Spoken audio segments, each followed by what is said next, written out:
Ready 1 2 3 ভাই এটা কি ডালতেছেন? এটা গিয়ার অয়েল ডালতেছি, গিয়ার অয়েলটা ডালতেছি আর কি গিয়ার বক্সের ভিতরে। এই যে গিয়ার বক্সে এই যে পানি আসছিল, এই জন্য চেম্বার খুলছি, চেম্বার খুইলা ওয়াশ করে সার্ভিসিং করে এরপর এটা তেল নতুন করে ঢালতেছি। আচ্ছা, আর এই যে রেডিয়েটরের টাঙ্কি, এটার ভিতরে যে একটা ইয়ে থেকে না জালি গিয়ার লগে পাইপের সাথে, ওইটা আর কি আপনার লিক হয়ে গেছিল, এই জন্য গিয়ার বক্স পানি এক হয়ে গেছিল গিয়ার বক্সের তেল আর পানি। ঠিক আছে, ওটার কারণে এটা সমস্যা দেখা জি জি। আর এখন গিয়ার বক্সের অয়েল ডালতেছি। ঠিক আছে, এখন কি মোটামুটি কাম তাহলে ঠিক আছে? কাম ইনশাল্লাহ আশা করি ঠিক হয়ে যাবে। এরপরও দেখি ইনশাল্লাহ গিয়ার বক্সের অবস্থা ভালো না বেশি। আচ্ছা, এরপরও যা আর কি কোনো সমস্যা আছে না? এটাই সমস্যা আছে, এই যে এই আপনার থার্মোস্টারটা ভেঙে গেছে গা। ঠিক আছে, এই যে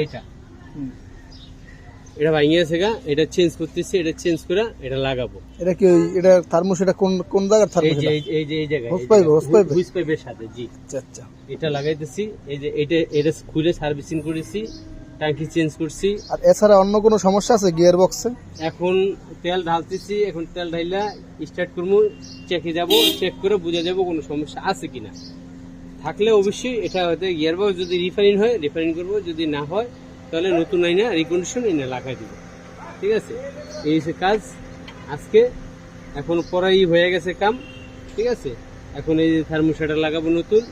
ঠিক আছে, এয়ার ফিল্টার, একটা এসি ফিল্টার, ওটাও লাগাবো। কুলিং পানি আর ডালবো, ওই যে এটা হচ্ছে কুলিং পানি। আর এই যে বাটারফ্লাইটার রেস্টটা কাফে রেস্টটা বাটারফ্লাই ওয়াশ করে দিব। ঠিক আছে, এই যে আপনার এয়ার ফিল্টার, এসি ফিল্টার নিয়ে আসছে, আর এই যে আপনার ওয়াটার জ্যাকেট, এখানে বলে ওয়াটার জ্যাকেট। এই আপনার টোটাল কাজ, যে এই যে কাজ। আর গিয়ার বক্স খুলে যা করার কাম এটা করে দিব পরে যদি সমস্যা হয়।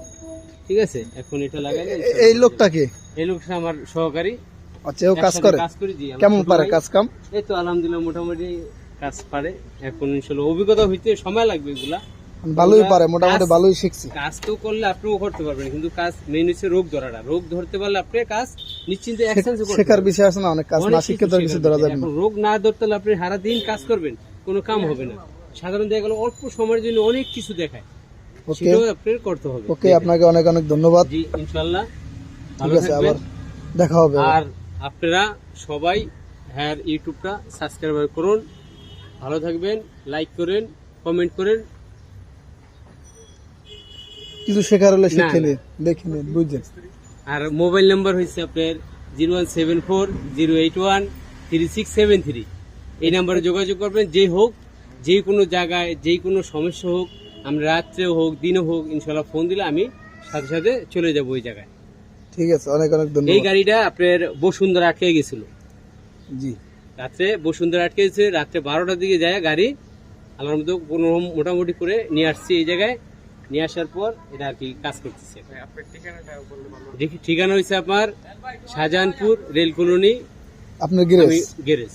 আমি থাকি শাহজাহানপুর কলোনিতে। ঠিক আছে, ঠিক আছে, অনেক অনেক ধন্যবাদ। ওকে, ঠিক আছে, আল্লাহ হাফেজ। প্রয়োজন পড়লে অবশ্যই টাটা।